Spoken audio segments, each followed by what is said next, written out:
Yup, there's been a lot of news on gaming this past week. Black Myth Wukong has probably is the most successful game, single player game on Steam of all time. The most played single player game on Steam in just a week. It's not even close.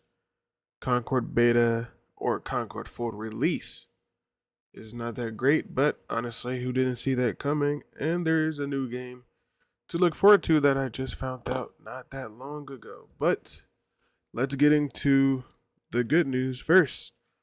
Black Myth Wukong is a smash hit with everybody. It's a worldwide success. There's not a single the news outlets of people dissing the game, saying it's going to be bad, having their opinion on it.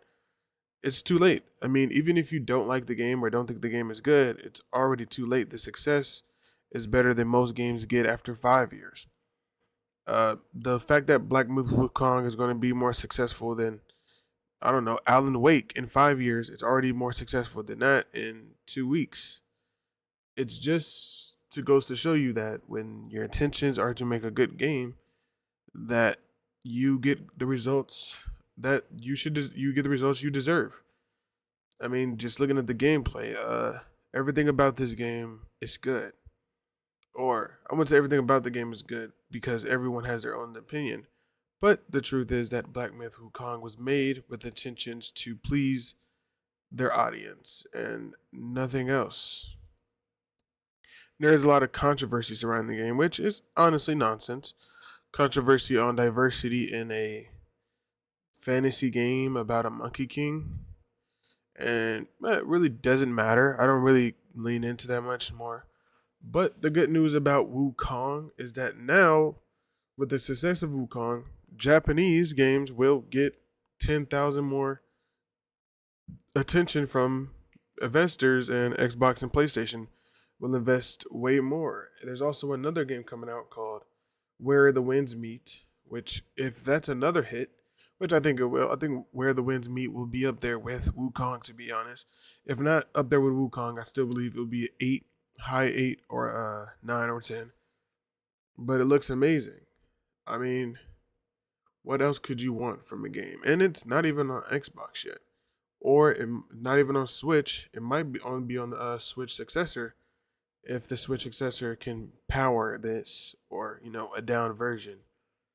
But it is amazing to see finally a good game, because with a lot of games you don't really know if they're going to be good, because you do got Star Wars Outlaw coming out and Assassin's Creed, but you can't really put all your chips in one basket. But with this, we finally got a break, and it's enjoyable, and they reaps the rewards, and that's well deserved. But on the other hand, bad news is Concord didn't have a good launch. I mean, you in video games, you really don't get more than your peak release. On most games that are online, fighting games, even Black Ops, the first week of your player base is the highest you're probably ever going to get ever again, until you drop a sequel. But in this game, Concord has only reached 660 peak players, is what I'm looking at on Steam charts, and I'll have the graphic up during this. But it is pretty bad. There should be a lot more playing for a live service game, and a lot of people were. I will say this is goes to show you that people will talk big game about something they like, but when it actually comes to spending $40 on something that even themselves doesn't want to play, they won't do it. I mean, there's games, and it's weird that PlayStation goes all in with this game when there's games like Vampire Survivors and Hi-Fi Rush and Hollow Knight, games that didn't take this amount of money to make but has 10 times the success. I really feel like that PlayStation just wanted a live service game so bad and so quick that they were to do anything. That they would have took anything if you came at them with live service. But it's not really bad to see. I don't really care for Concord. It's not a game I was interested in. I did play the beta. I didn't really like it. And be honest, I don't think is a Concord is not it's a bad game. It's not a bad game. It's just the basic it's the most basic thing you could do to a video game to call it a game. It has everything to be called a game, but nothing to keep you here. And it really sucks. It really sucks for I don't know who people who are expecting this, but maybe they'll learn from this because yeah, Concord is DOA. It is dead on arrival. And because you're not going to get more player base, you're just not suddenly going to have a surge of players coming to support your game and buying skins and battle passes after a first week because we're in the honeymoon phase right now. And if you think like I don't know what you can do, you could do what Naraka Blade Point did is make it free to play. We have seen games cost and then go to free to play. I mean, PUBG went free to play after years, but this game can afford to stay $40 because it costs to keep the servers up. And if you only have 600 people playing at peak, imagine what a down day looks like. That could be around 100 players of a down day with 10 players per match. It's just not looking good. And I don't know what PlayStation was hoping with this. I don't know why they would buy this.